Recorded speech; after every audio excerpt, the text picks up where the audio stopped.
Hey, what's going on, y'all? Knowledge speaks truth, coming at you with a hip hop topic.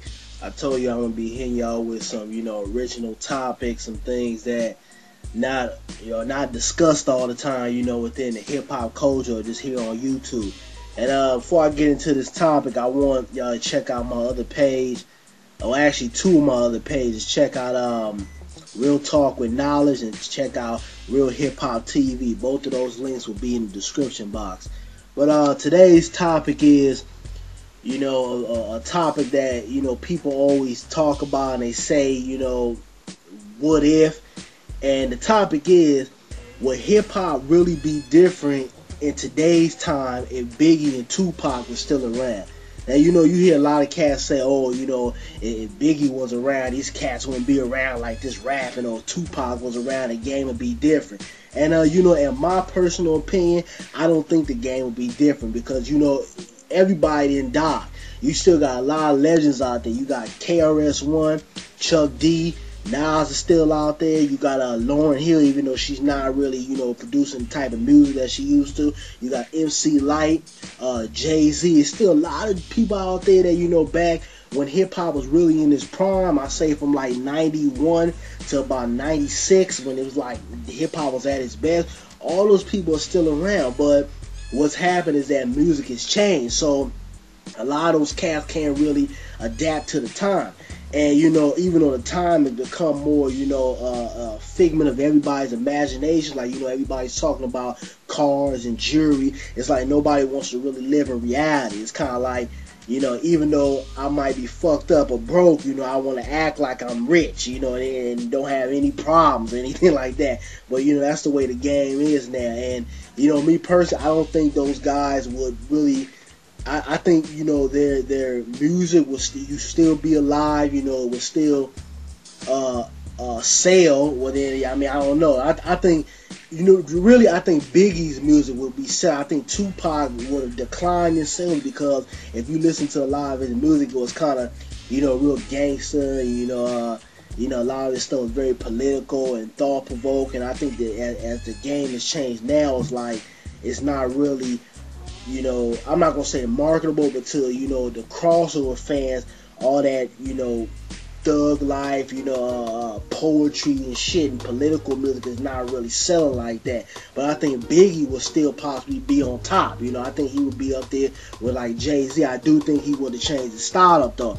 As the guys gotten older, it'd be in their 30s now, so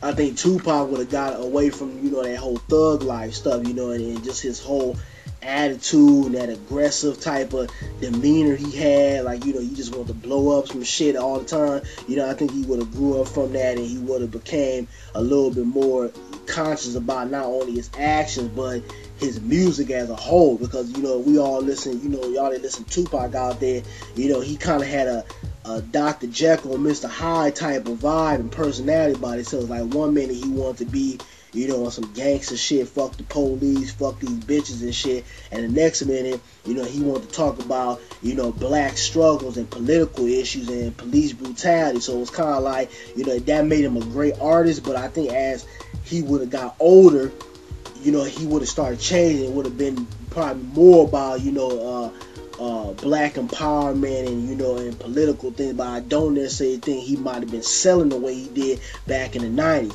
Now Biggie, I think he would have been able to adapt because of his style and everything. He kind of had like the laid back club joints. He knew how to put simple rhymes together, but yet make it clever. And be able to put it on, like a newer soundtrack, like one of these Maybach tracks or something. He would be able to get on a track, like something that maybe a Rick Ross would get on. So I think he would still be very big. I think he would be bigger than Tupac right now. But as far as the game as a whole, I don't think it would be different. I think it'd still be assholes. I think it'd still be people with no talent. The game would still be, pretty much a figment of everyone's imagination and about things that are not actually going on in reality. I think it'd be the same way.